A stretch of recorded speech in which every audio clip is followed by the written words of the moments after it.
ரிஷபராசிக்காரர்களே, இந்த வீடியோ உங்களுக்கே தற்செயலா வந்ததுன்னு நினைக்காதீங்க. இப்போ நீங்க இந்த ரிஷபராசி பலன் பார்க்குறீங்கன்னா, அதுக்கு பின்னால ஒரு காரணம் இருக்குங்க.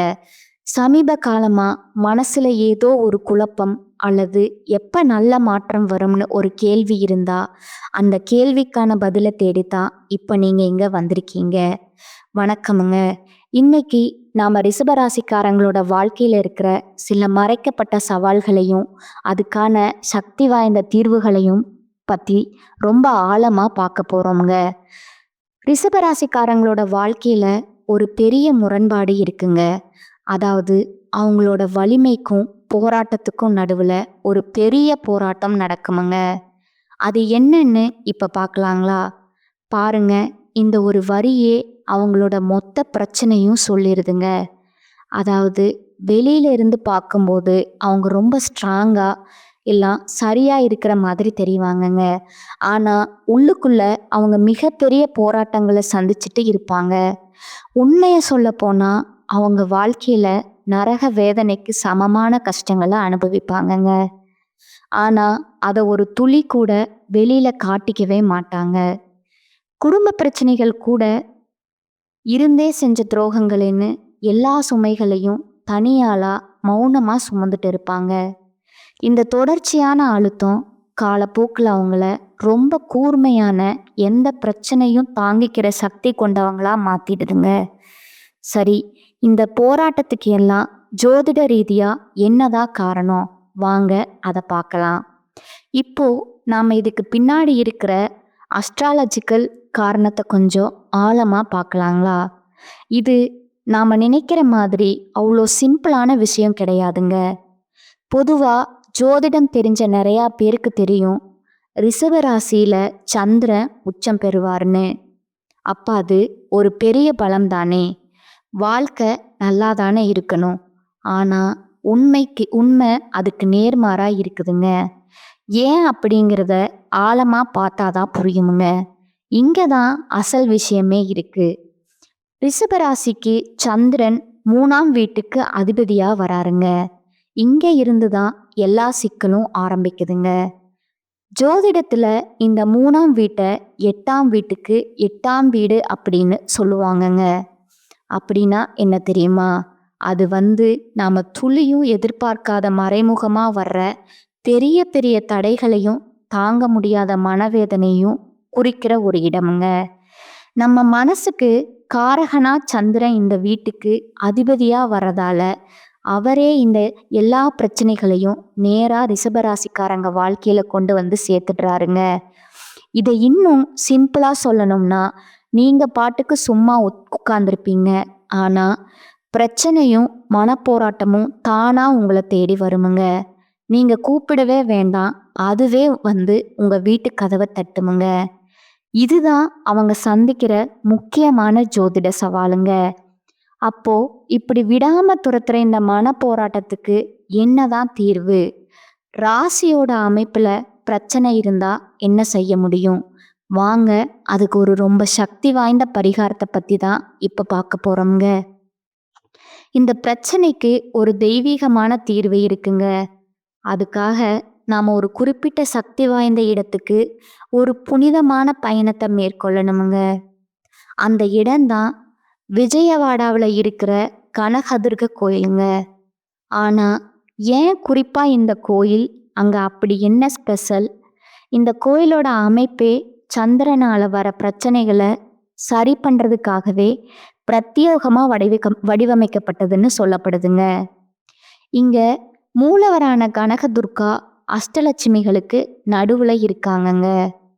அந்த இடத்தோட தெய்வீக சக்தியே நமக்கு கஷ்டம் கொடுக்கிற கிரகங்களோட நெகட்டிவ் எனர்ஜியை நியூட்ரல் பண்ணிடுமுங்க. சொல்லப்போனா இது ஒரு டைரக்ட் ஸ்பிரிச்சுவல் பிக்ஸ் மாதிரிங்க.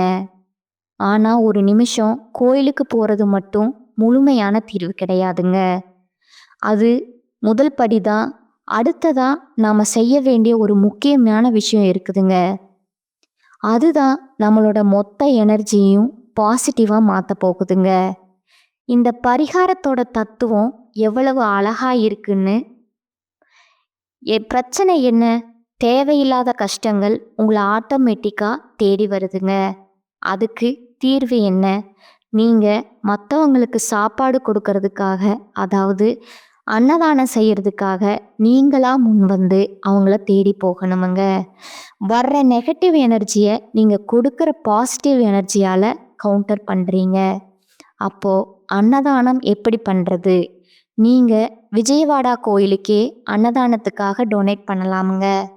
அது மட்டும் இல்லாமல் உங்கள் டெய்லி லைஃப்லையே இதை ஒரு பழக்கமாக்கிக்கலாங்க. உங்கள் நண்பர்களுக்கு, குடும்பத்தினருக்கு நீங்கள் பில் பே பண்ணி சாப்பாடு வாங்கி தரலாம். உங்கள் கூட பயணம் செய்கிறவங்களுக்கு ஒரு வாட்டர் பாட்டில் இல்லை ஒரு ஸ்நாக்ஸ் வாங்கி கொடுக்கலாம்.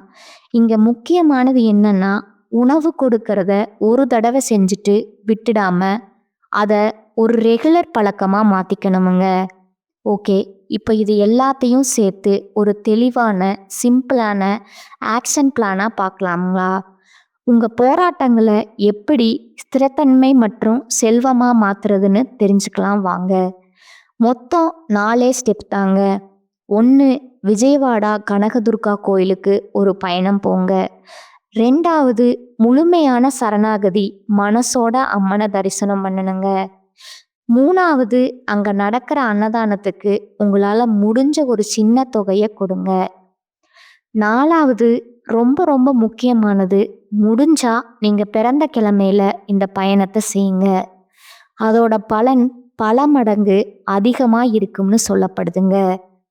இந்த பரிகாரத்தை முழு மனசோட செஞ்ச பிறகு ஒரு 6 மாதத்திலிருந்து 1 வருஷத்துக்குள்ள உங்கள் வாழ்க்கையில் ரொம்ப நாளாக இருந்த பிரச்சனைகளுக்கு ஒரு நல்ல தீர்வு கிடைக்குமுங்க. இது உங்கள் வாழ்க்கையில் ஒரு பெரிய பாசிட்டிவான திருப்பு முனையாக அமையும்னு உறுதியாக சொல்லப்படுதுங்க. கடைசியாக இந்த ஒரு கேள்வியோட உங்களை விட்டு செல்றோங்க. யோசிச்சு பாருங்க, பிரச்சனைகள் தானாக உங்களை தேடி வரதால இவ்வளவு கஷ்டப்படுறீங்க. அப்போது நீங்களே நல்ல சக்தியை மற்றவங்களுக்கு கொடுக்க ஆரம்பித்தா உங்கள் வாழ்க்கை எவ்வளவு உயரத்துக்கு போகும். உங்களுக்கு இந்த மார்ச்லேருந்து பார்த்தீங்கன்னா சனியுடைய வக்ர நிவர்த்தியானது ஸ்டார்ட் ஆக போகுதுங்க. அதனை தொடர்ந்து குருவுடைய வக்ர பயிற்சி, சுக்கிர பயிற்சி, சூரிய பயிற்சி, ராகு கேது பயிற்சின்னு 5 வருட கிரகங்களுடைய சேர்க்கை இனி வரக்கூடிய ஒரு 6-7 மாதங்கள் அப்படிங்கிறது உங்களுக்கு மிகப்பெரிய ஒரு ராஜயோகத்தை கொண்டுள்ள காலகட்டமாக பார்க்கப்படுதுங்க. முதலாவதா சனியுடைய வக்ர நிவர்த்தி. சனி பகவான் தற்பொழுது மீன ராசியில வக்ர நிவர்த்தி அடைய போறாருங்க. அப்படி வக்ர நிவர்த்தி அடையிறதுனால இத்தனை நாட்களா கெட்டது, அதாவது மைனஸா மட்டுமே செயல்பட்டு கொண்டிருந்த சனி பகவான் உங்களுக்கு ப்ளஸ்ஸா மாறி செயல்பட போறாருங்க. இதன் மூலமா கடந்த காலகட்டங்களில் நீங்க சனி பகவான் மூலமா எதையெல்லாம் இழந்தீங்களோ அதை அனைத்தும் திரும்ப பெறக்கூடிய காலகட்டமாக பார்க்கப்படுதுங்க. அதற்கு அடுத்ததா குருவுடைய வக்ர நிவர்த்திங்க. இத்தனை நாட்களா 8ஆம் இடத்துல இருந்த குரு பகவான் தற்பொழுது 3ஆம் இடமான லக்னஸ்தானத்தை நோக்கி வரதுனால இத்தனை நாட்களா கிடைக்காம இருந்த ஒட்டுமொத்த குரு பயிற்சி பலன்களும் தற்பொழுது உங்களுக்கு முழுமையா கிடைக்க போகுதுங்க. அதன் மூலமா பொருளாதாரத்துல மிகப்பெரிய ஒரு அசுர வளர்ச்சி அப்படிங்கிறது உங்களுக்கு வரக்கூடிய நாட்கள்ல காத்துட்டு இருக்குதுங்க. அடுத்ததா சுக்கிர பயிற்சி. சுக்கிர பயிற்சியை பொறுத்த வரைக்கும் ரிஷபராசிக்காரன் உங்களுடைய வீட்டில இருந்து பக்கத்துல இருக்கக்கூடிய மிதுன ராசி வீட்டுக்கு சுக்கிர பகவான் பெயர்ந்திருக்காருங்க. இதன் மூலமா ஒட்டுமொத்த சுக்கிர பயிற்சி பலன்களும் இந்த புதன் பகவானும் சுக்கிர பகவானோட சேர்க்கை இருக்கிறதுனால வரக்கூடிய 6 மாத காலகட்டம் அப்படிங்கிறது 2 ராசிகளுக்குமே மிகப்பெரிய தாக்கத்தை ஏற்படுத்தக்கூடிய போகுதுங்க. ஒரு உச்சத்திற்கு போகக்கூடிய வாய்ப்புகள்னு சொல்லலாமுங்க. ஏன்னா ஒருத்தன் வாழ்க்கையில கொடி கட்டி பறக்கிறான்னா அவனை பார்க்குறவங்க எல்லாருமே அவனுக்கு என்னப்பா சுக்கிரன் உச்சத்துல இருக்காருன்னு சொல்லுவாங்கங்க. அந்த அளவுக்கு ஒரு உச்சத்துக்கு போகக்கூடிய மிகப்பெரிய வாய்ப்புகளும் அதிர்ஷ்டங்களும் ரிஷபராசிக்காரங்களுக்கு அதிகமாகவே இருக்குதுங்க. அடுத்ததா ராகு கேது பெயர்ச்சி. ராகு கேது பெயர்ச்சினாலே எல்லாரும் பயப்படுவாங்கங்க. ஏன்னா கடந்த காலகட்டங்களில் அதனால் நிறைய கஷ்டங்களும் துன்பங்களும் இழப்புகளும் எல்லாம் அதிகமாக சந்திச்சிருப்பீங்க. தற்பொழுது நடக்கக்கூடிய இந்த ராகு கேது காலகட்டத்தில் நிறைய விஷயங்கள் எஃபர்ட் போட்டிருப்பீங்க. அதற்காக அது கிடைக்கும்னு ரொம்ப ஆவலோடு எதிர்பார்த்து இருந்திருப்பீங்க. ஆனால் அது கிடைக்காம போயிருக்குமுங்க. நீங்கள் நினச்ச மாதிரியும் அதற்காக எஃபர்ட் போட்ட அனைத்து விஷயங்களும் விரைவில் கைவிட உங்கள் கையில் வந்து சேரப்போகுதுங்க. இந்த ராகு கேது காலகட்டம் அப்படிங்கிறது நல்ல ஒரு முன்னேற்றத்தை தரக்கூடியதுங்க. கடந்த காலகட்டங்களில் உங்களுக்கு ஒரு நல்ல வேலைங்கிறது கிடைச்சிருக்காதுங்க. ஏதோ ஒரு கிடைக்கிற வேலைக்கு ஒரு 10,000 சம்பளத்துக்கோ 15,000 சம்பளத்துக்கோ பிடிக்காத ஒரு வேலையை குடும்ப கஷ்டத்துக்காக வேற வழியே இல்லாமல் செஞ்சுட்டு இருந்திருப்பீங்க. ஆனால் இனி வரக்கூடிய நாட்களில் நீங்கள் படித்த படிப்புக்கு ஏற்ற மாதிரியும் உங்களுக்கு பிடிச்ச மாதிரியும் ஒரு வேலை கிடைக்குமுங்க. நீங்கள் அரசாங்க வேலைக்கு ட்ரை பண்ணாலும் சரி, ஒரு ப்ரைவேட் வேலையோ ஒரு ஐடி வேலையோ எந்த வேலைக்கு ட்ரை பண்ணாலும் அந்த வேலை அப்படிங்கிறது உங்களுக்கு நிச்சயமாக கிடைக்குமுங்க. கோர்ட்டு கேஸுன்னு அலைஞ்சிட்டு இருக்கிற நபர்களுக்கு விரைவிலே சாதகமாக தீர்ப்பு வருமுங்க. சொத்து பிரச்சனையும் சாதகமாக முடியுமுங்க. அடுத்ததா சனி பகவானுடைய பார்வை உங்களுக்கு நேரடியாகவே இருக்குதுங்க. அதன் மூலமா வருமானம் அப்படிங்கிறது பல வழிகளில் வருமுங்க. தொழிலில் லாபம் சற்று அதிகமாக கிடைக்குமுங்க. அரசியல்வாதிகளை பொறுத்த வரைக்கும் புதிய பொறுப்புகள் புதிய பதவிகள் எல்லாம் தானாகவே வருமுங்க. ராகு கேதுவால உங்களுடைய செல்வாக்கு உயருமுங்க. உடல் ஆரோக்கியம் மேம்படுமுங்க. சங்கடங்கள் நீங்குமுங்க.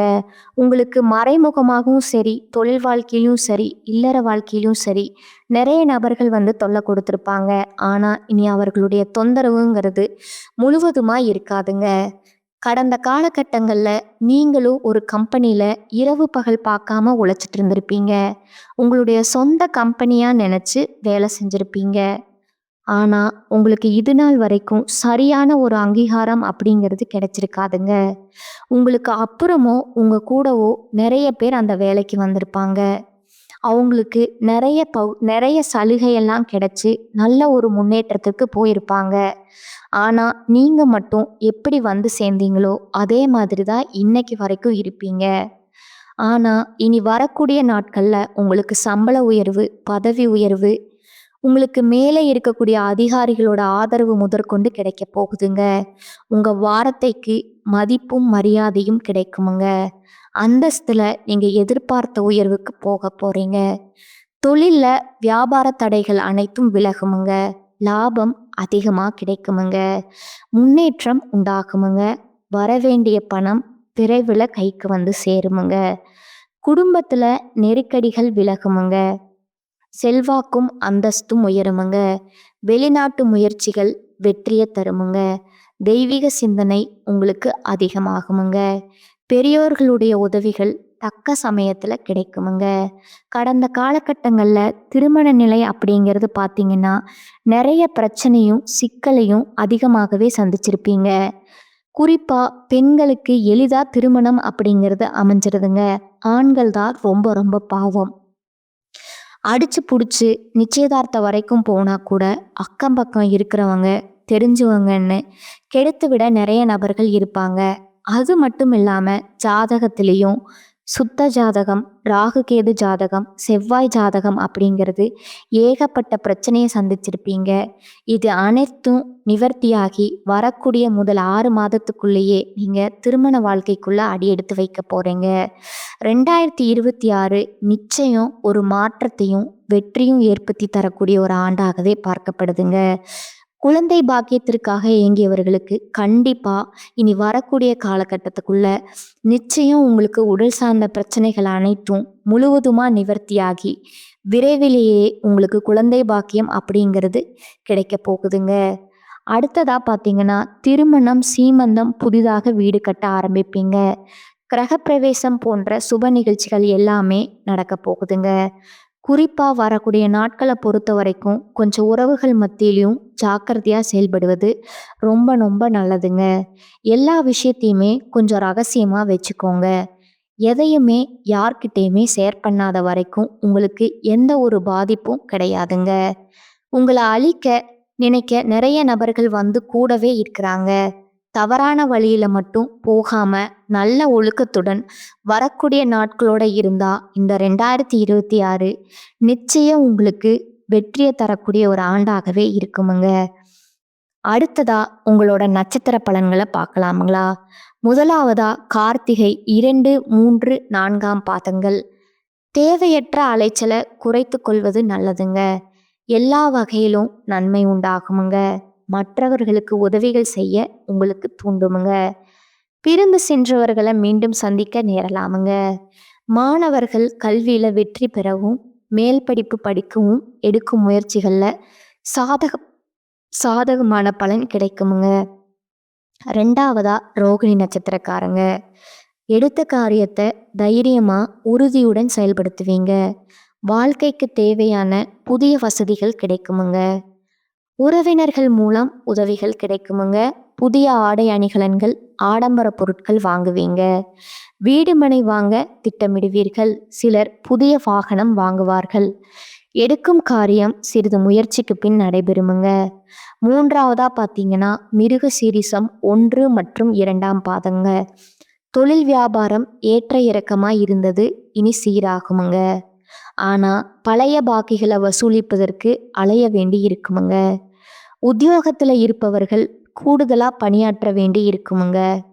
அதே நேரத்துல பணிகளை செய்து முடிக்க தேவையான வசதி வாய்ப்புகள் கிடைக்குமுங்க. தேவையற்ற வார்த்தைகளை தவிர்ப்பது நன்மை தருமுங்க. உங்களுக்கான பரிகாரம் பார்த்தீங்கன்னா ஆண்டாள் தாயாரை வணங்குவது உங்களுக்கு நன்மை தருமுங்க. இந்த சேனல் உங்களுக்கு பிடிச்சிருந்தா லைக் பண்ணிக்கோங்க, ஷேர் பண்ணிக்கோங்க.